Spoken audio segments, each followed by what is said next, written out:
En el nombre del Padre, del Hijo y del Espíritu Santo. Amén. Ave María Purísima, sin pecado concebida. Estimados fieles, estimados hermanos, esta parábola que nuestro Señor nos presenta, nos explica, es una realidad muy importante espiritualmente hablando de lo que puede pasar entre nosotros y que ha pasado de hecho, ¿verdad? Este fariseo y este publicano, que a Dios es muy difícil o es imposible engañarlo. Nosotros podemos hacer mil cosas, fingir, aparentar, pero a Dios no se le puede engañar. Eso hay que tenerlo siempre muy presente. Delante de los hombres podemos aparentar ciertas cosas, pero delante de Dios no. Y como dice Jesús, pues su palabra, la palabra de Dios siempre alcanza su objetivo. Aunque los hombres resistan, aunque los hombres no la oigan o la quieran deformar, la palabra de Dios siempre alcanzará sus objetivos, porque es palabra de Dios. Las personas malvadas creen que no, que ellos pueden ser más hábiles que Dios, pero no es así. Entonces, esta palabra de Dios salió de su boca y regresará a Él, como Él mismo lo dice, y hará lo que Él disponga. Entonces, no se puede esquivar el efecto de la palabra de Dios. Aquellos que la escuchan, pues recibirán el efecto de su salvación, de su santificación, y aquellos que la resisten o que la deforman, recibirán el efecto del castigo y de la confusión que Dios envía a las almas necias o obstinadas en el mal, o en su orgullo, o en su falsedad. Pero la palabra de Dios siempre dará su efecto. Así que aquí tenemos dos hombres, uno que aparentemente es bueno porque hace el bien y lo hace de una manera un poco material, ¿verdad?, exterior, y otro que aparentemente es malo porque sí se ha portado mal, es cierto. El publicano eran pecadores, considerados pecadores también por nuestro Señor, pero en el fondo de su alma él se arrepintió y él trató ciertamente de corregirse después, ¿verdad? Mientras que el fariseo tenía todas las apariencias, pero no tenía el espíritu de la vida cristiana. Entonces, ese sentido del orgullo, el sentido de creerse, atribuirse lo que Dios le da. Lo que Dios le da, y lo que Dios le ha dado generosamente, que son todas las cosas que Dios nos da para que nos acerquemos a Él, para que nos justifiquemos. Pero es un don de Dios, no somos nosotros. Pero todos esos dones de Dios son hechos para que nosotros nos mejoremos interiormente, no para aparentarlos, sino para que lo seamos en realidad. Y así como este publicano sí había pecado, sí se había portado mal, pero lo que Dios pretende, lo que Dios busca es que nos arrepintamos. Finalmente es lo que Él quiere. Aun si somos pecadores, somos débiles, tenemos dificultades, a veces quién más, quién menos, ¿verdad? Pero hay personas que sí se arrepienten y vuelven a recaer por cierta debilidad, pues sí, pero no es realmente lo que ellos lo hacen, más bien por fragilidad que por malicia. Entonces Dios sabe lo que pasa en el corazón de las personas. que finalmente es lo que cuenta. Y lo que Él desea es que el corazón siga el bien. Y entonces hoy en la iglesia moderna se le da otro sentido a estas cosas. Por ejemplo, aquel que busca la verdad, aquel que busca el bien y que busca la fe como Dios manda, se lo considera un fariseo, ¿verdad? Hay que ver lo que se dice, lo que se dijo de la fraternidad o de Monseñor Lefebvre o de nosotros en los periódicos a lo largo de estos 40 años, 50 años que tiene la fraternidad de existencia. Y se trata de no solo la prensa, sino también los hombres de iglesia ven en la fidelidad a la fe, a la tradición, una forma de fariseísmo, ¿no? Y han inventado términos como diciendo que somos lefebristas, integristas, o sea, personas excesivas, fuera como sectarios, ¿verdad? Y no es así. No somos fariseos. Buscamos lo que Dios dijo, como Dios lo dijo, simplemente. Y por otro lado, se deforma la palabra de Dios presentando al publicano, no a ese publicano contrito, arrepentido sinceramente de sus pecados, sino a esos pecadores que viven hoy en el mundo en una falsa religión, una falsa vía, como personas honorables, como personas buenas, bien intencionadas, pero no es lo mismo. Nuestro Señor no se refería a aquellos pecadores endurecidos en su pecado, sino a los pecadores arrepentidos. Entonces se está distorsionando el sentido de las palabras de nuestro Señor. Entonces tiene misericordia con el que vive en el error, con el que quiere permanecer en el error, y se tiene severidad con aquellos que quieren vivir o que intentan, aunque no siempre lo logremos, ser buenos, ¿verdad? Pero que intentan ser buenos, y entonces se los ve como fariseos.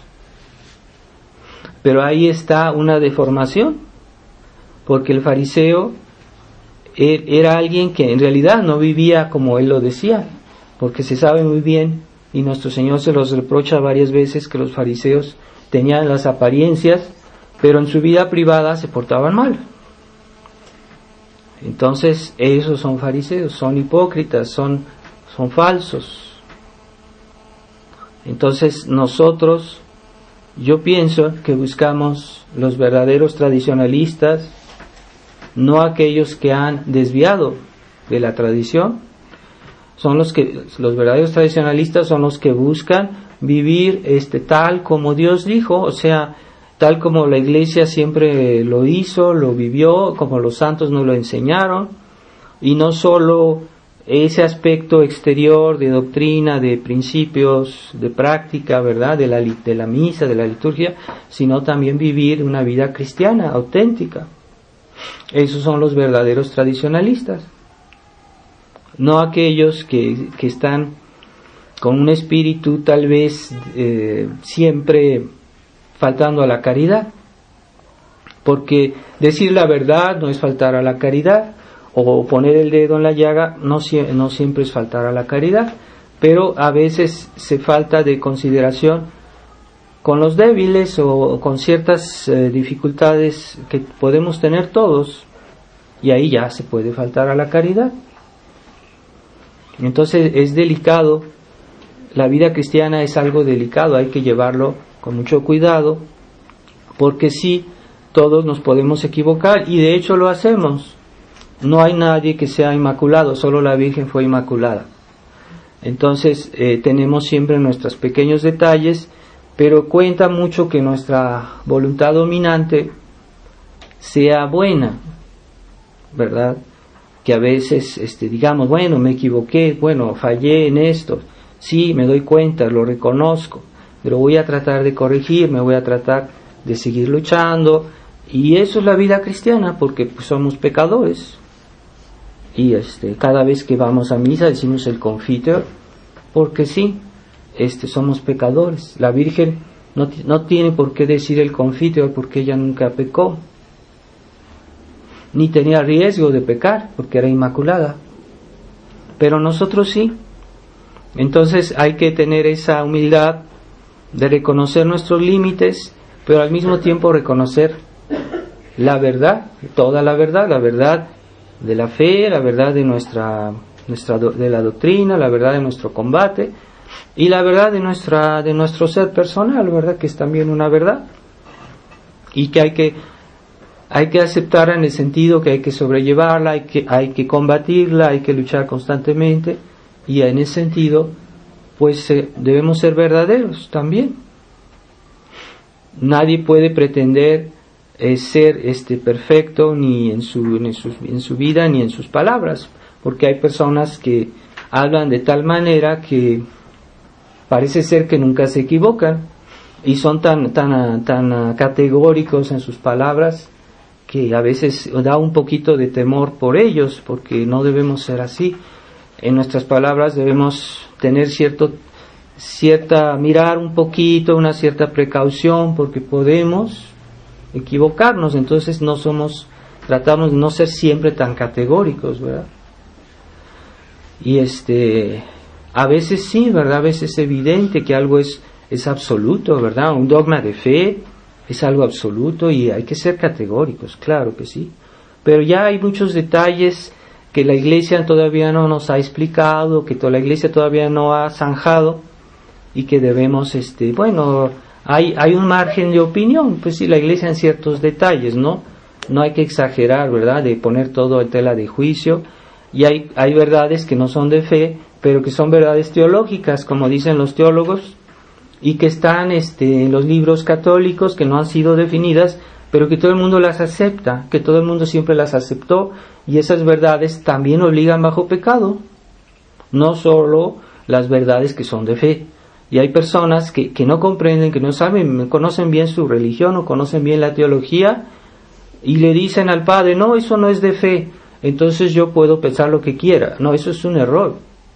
Es un error. Hay verdades teológicas, y que son la que se enseña la Iglesia de una manera todavía no definitiva, tal vez no de fe, pero que sí son aceptadas comúnmente por los santos, por los teólogos, por los hombres de Iglesia, y que son verdades que tal vez un día la Iglesia pueda definir, si quiere, pero que aun si no están definidas, obligan.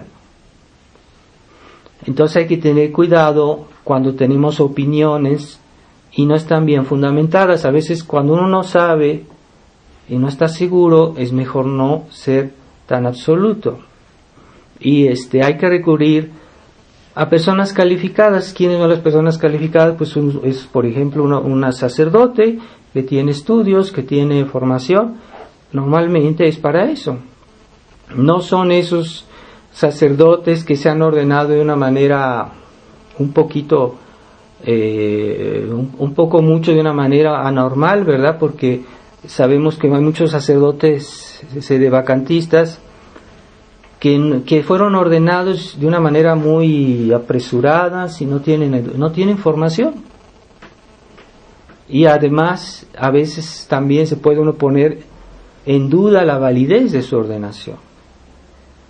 Entonces, nosotros tenemos la gracia, la ventaja, yo como sacerdote, de haber sido formado por un obispo católico que fue designado por un papa católico, el Papa Pío XII, y que designó a Monseñor que era en aquel tiempo sacerdote, ¿verdad? Marcel Lefebvre, que se volvió Monseñor Marcel Lefebvre, y que es un obispo que fue bien formado, estuvo realmente un hombre de iglesia católica. No fue una persona así que salió de la nada.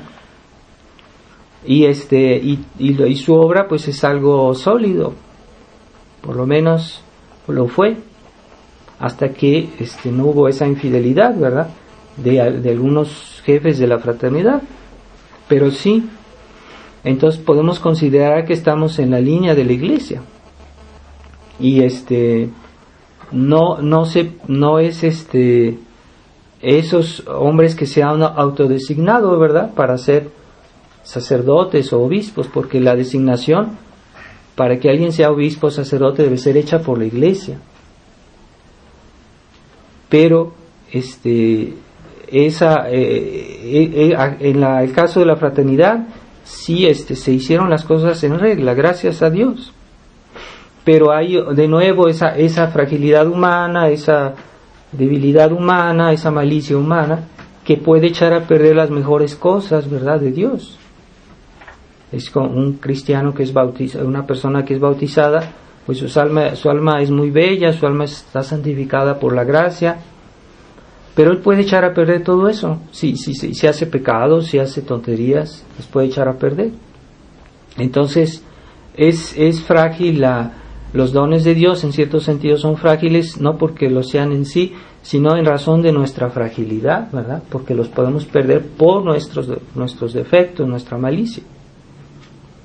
Y entonces debemos tener esa santa humildad, que consiste no solo en humillarse a sí mismo, sino también en no dejar que la verdad sea humillada. Porque alguien que pretende humillar la verdad por una pretendida humildad, pues es soberbia, ¿verdad? Como Francisco, que pide a donde quiera que va, pide perdón de los pecados de la Iglesia, pero la Iglesia no puede pecar, porque la Iglesia es obra de Dios y la Iglesia es santa, eso es de fe. Una santa, católica y apostólica. La Iglesia no puede pecar, la Iglesia no puede errar. Pedir disculpas por los errores de la Iglesia es una falsedad, es contra la fe, porque la Iglesia no puede ni pecar ni errar. Entonces, cuando hay faltas de los miembros de la Iglesia que desobedecen a la Iglesia, que se desolidarizan de la Iglesia, entonces son los pecados personales de cada quien, incluso hasta puede ser de un obispo, de un papa, pero no son atribuibles a la Iglesia. Esos son errores personales, ¿verdad? Así como no se puede decir que Jesús fue la falta de Jesús que Judas haya traicionado. No, eso fue ya cosa de él, ¿verdad? Cosa personal de él. Él fue infiel a las gracias que recibió, pero no es por causa de las gracias que él recibió que él pecó. Entonces hay que hacer esa distinción. Entonces no hay que dejarse engañar por esa dialéctica de la Iglesia moderna.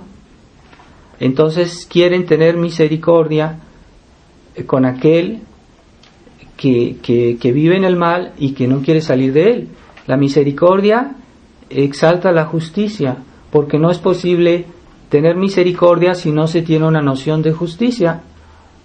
¿Con quién se tiene misericordia? Con aquel que va a ser castigado por sus pecados, y para que Dios Dios no pase eso, ¿verdad?, que Dios no lo castigue. Pero esa misericordia siempre hace referencia a la justicia. ¿Cómo se tiene misericordia? Pues tratando que el pecador se arrepienta y acepte su error y acepte la justicia de Dios. Por eso Jesús murió en la cruz, por misericordia. Pero esas gracias que Él ganó en la cruz es para que los hombres se arrepientan. Y es de esa manera que se aplican, no hay otra. No aquellos hombres que no se quieren arrepentir y que siguen en su error, no hay misericordia para ellos, porque para ellos hay justicia. Entonces, si no hay justicia, pues no es necesaria la misericordia, porque cada quien hace lo que quiere, y no es necesario tener misericordia de ellos, porque pues no están amenazados por ningún mal, porque ellos creen que si hacen el mal y hacen el pecado, están en el buen camino. Entonces ellos pues no necesitan misericordia, tal vez ni la pretenden. Pero tener misericordia con el que yerra y dejarlo en su error, y incluso en cierta manera decir sigue tu camino, tienes una falsa religión, sigue tu falsa religión, sé un buen musulmán, sé un buen protestante. Eso no es misericordia, es complicidad. Complicidad con el error, con el mal. Y es lo que hoy se dice, se enseña. Se está contradiciendo frontalmente la enseñanza de nuestro Señor. Y al mismo tiempo se pretende que se la sigue. Eso es fariseísmo, el peor de los fariseísmos. Entonces, con una falsa apariencia de benignidad, de bondad y todo eso, pero está negando de raíz la enseñanza de nuestro Señor, ¿verdad?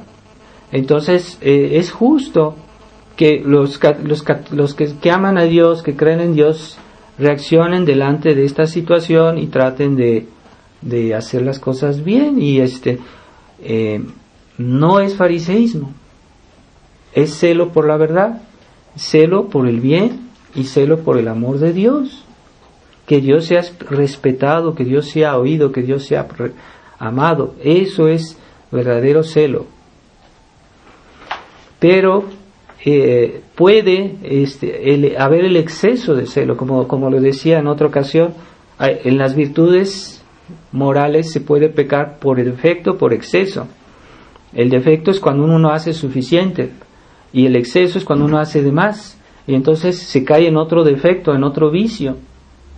Y así podemos tener un buen celo por Dios, pero a veces también faltar a la caridad o a la prudencia. Entonces no es fácil, ¿verdad? Y pero a veces una suma de varias circunstancias que hacen que nosotros tal vez estamos mal, o hemos faltado a la caridad o a la prudencia, porque cada quien quiere elegirse el maestro propio. Cada quien quiere pontificar sobre todo, ¿verdad? Entonces es muy común en ciertos pues se dicen tradicionalistas, ¿verdad? Ciertos sedevacantistas que son muy categóricos. Y esa mentalidad es contagiosa. Entonces hay que guardar ciertamente el sentido de la verdad, ciertamente el sentido del amor de Dios, ciertamente el sentido del respeto, la fidelidad a la tradición de la Iglesia, pero también saber comprender ciertas circunstancias en las cuales debemos respetar todo esto. No se trata de negar algo, no, pero a veces Dios, como Él mismo nos dio el ejemplo, Él supo a veces tener paciencia, sí, a veces con los pecadores, pero no quiere decir que eso va a ser para siempre. O sea, yo a veces espero que alguien se corrija, pero no quiere decir que tú puedes seguirle así indefinidamente. Entonces, esa paciencia es obra que se llama misericordia, se llama compasión, pero no quiere decir complicidad. Entonces, es una cosa delicada, porque el espíritu liberal que invade el mundo es muy contagioso, porque ya es toda una mentalidad, una actitud de los hombres hoy, y que se pega, se contagia.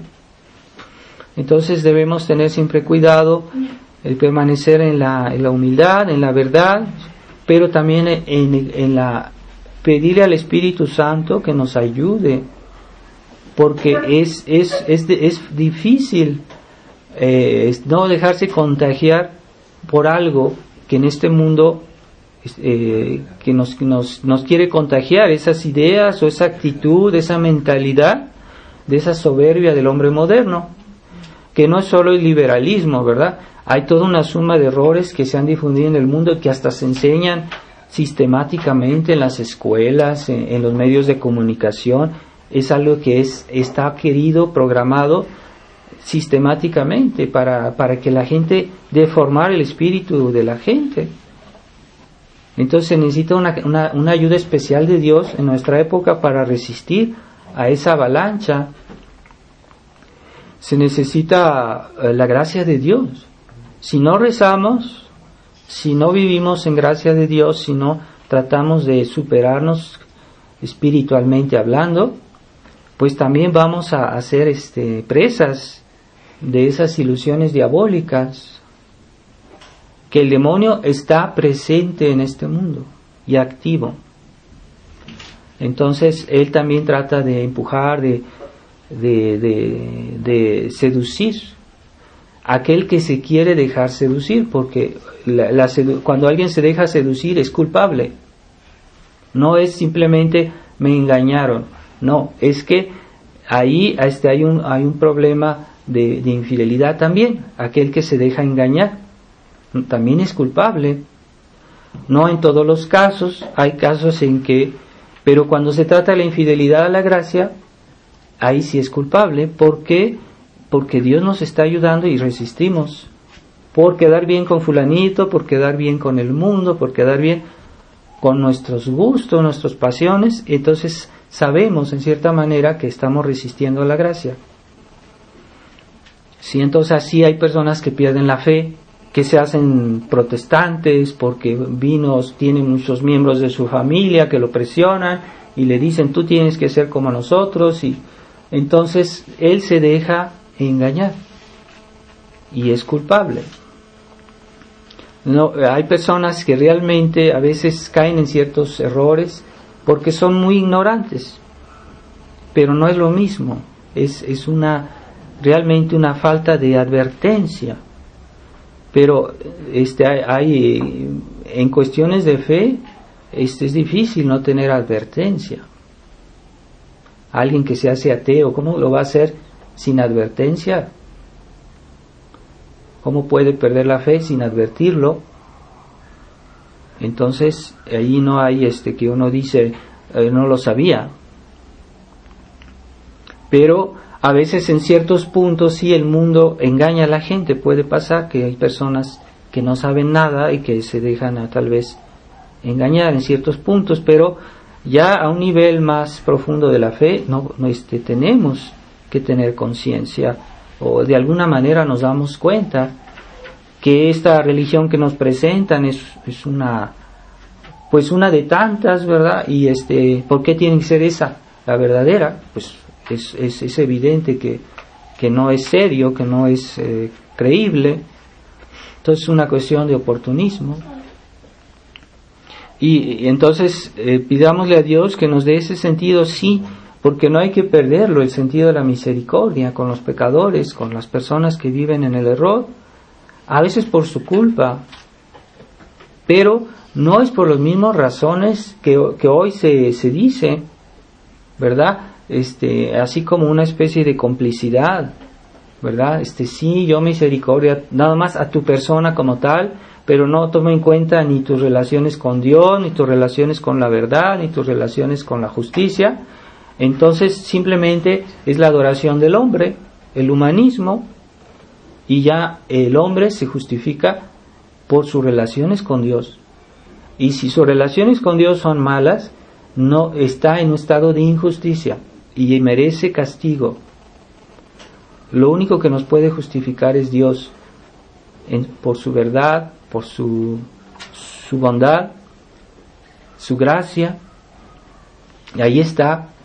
Entonces cuando tenemos misericordia es en ese sentido de que los hombres vuelvan a ese buen camino, y fuera de eso no hay nada. Entonces el mundo nos atrae, el mundo, como decía, no es solo una cuestión de liberalismo, también hay materialismo, también hay racionalismo, también hay la herejía protestante, hay muchos errores. Entonces se difunden por el mundo. Entonces a veces yo cuando estuve como seminarista en ECON, cuando hice mis estudios, pues muchas veces entre los seminaristas se decía liberales aquellos simplemente que tenían el espíritu de mundo, ¿no? Un espíritu así que es al mismo tiempo un poco liberal, un poco entonces se les llamaba liberales, pero un verdadero liberal es el que acepta la doctrina liberal, que es un error, que es una herejía, que es sí, pero a veces se llamaba liberales a aquellos que tenían mentalidad moderna. Esa mentalidad moderna decadente sí se les llamaba un poco así liberales. Bueno, es un término que tal vez no es muy exacto, pero que quiere decir algo, que realmente son gentes que están dañadas en sus convicciones o debilitadas en su fe por esa mentalidad moderna, que es un mixto de liberalismo y muchos errores. Entonces eso nos puede pasar también a nosotros, ¿verdad? Que seamos, más bien se puede hablar de espíritu liberal, ¿verdad? Una persona que tiene espíritu liberal, que a veces son tradicionalistas, que dicen, yo leí los libros de Monsieur Lefebvre, yo leí estos libros buenos, yo leí estos libros de la tradición, y después tienen reflejos, actitudes un poco liberales, un poco de espíritu liberal. Y yo creo que en cierta medida todos tenemos algo de eso.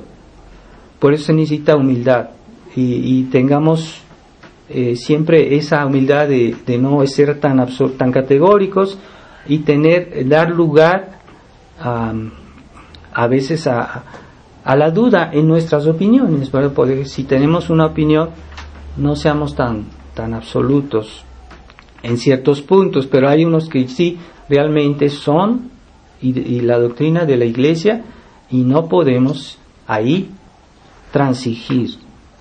Pero hay toda una variedad de cosas, que circunstancias en nuestra vida que debemos también considerar, y que a veces, bueno, eso hay que dar un cierto margen, ¿verdad? Si es posible, sí.